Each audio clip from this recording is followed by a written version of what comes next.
The two identical flight warning computers, FWCs, receive data from the aircraft system sensors to generate red warnings, the system data acquisition concentrators to generate amber cautions. The flight warning computers then supply the DMC for the display of alert messages, the attention getters,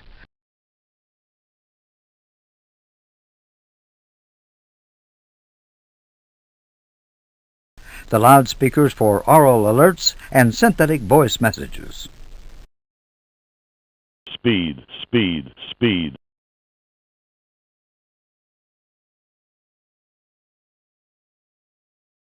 To begin, we will look at what happens when one or both flight warning computers fail.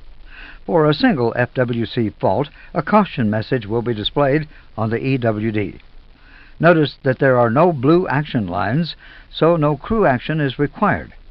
No system page is called, because there is no system page for EIS. Clear the flight warning system.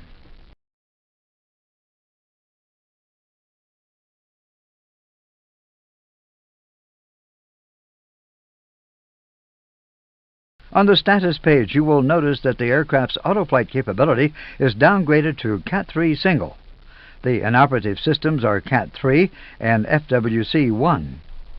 After a review of the status page by both pilots, the ECAM procedure can be completed. Clear status.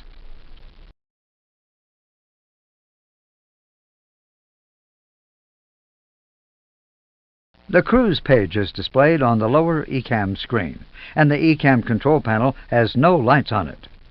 A boxed status reminder appears on the engine warning display to remind you that there is a message on the status page.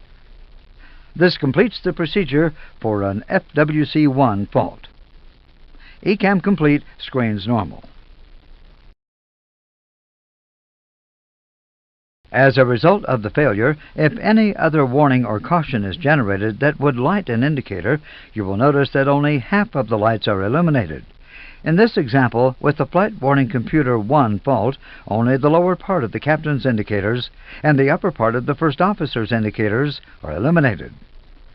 Note, if FWC-2 had failed, the lights would be reversed.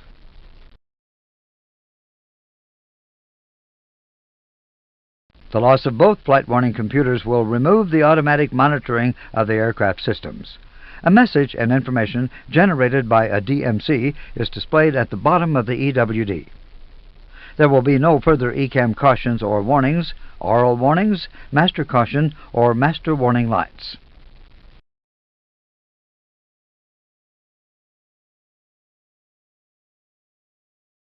The action lines advise the pilots to monitor the ECAM system pages and the overhead panel for local warnings. Notice that there is a Not Avail list on the right-hand side. The Not Avail items are ECAM warnings, altitude alerts, the status page, automatic callouts, memos. The overhead panel should be checked for any local warnings. The system pages can be checked for abnormal indications either by individual selection of the pages or by using the All push button to sequence through the pages. We will hold down the All push button to show you what happens. Note, if the All push button is released partway through the sequence, the cruise page is displayed.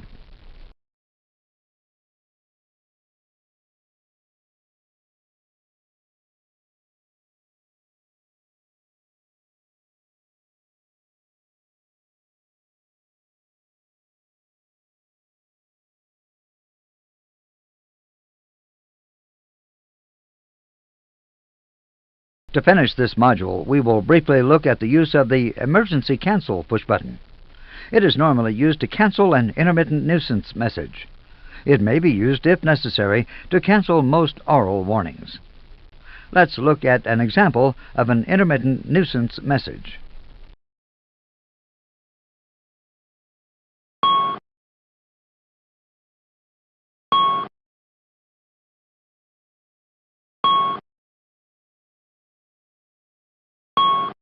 When an intermittent caution occurs, the normal oral and visual alerts will be triggered. The emergency cancel push button can be used to tell ECAM to suppress the caution.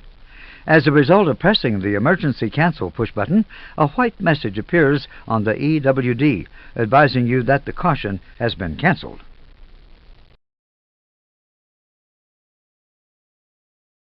After a short delay, the canceled caution message automatically disappears and is transferred to the status page. A status reminder appears on the EWD informing you that there is something on the status page. Select the status page.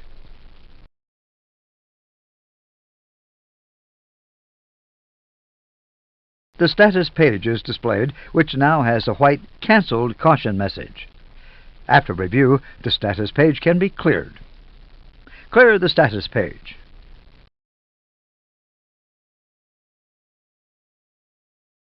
The cruise page returns on the lower ECAM display, and there is a status reminder on the engine warning display. For the rest of the flight, you will not be alerted each time the ECAM system detects a fault with ILS-1. Now, let's see how you can recall the canceled caution. Press the Recall push button.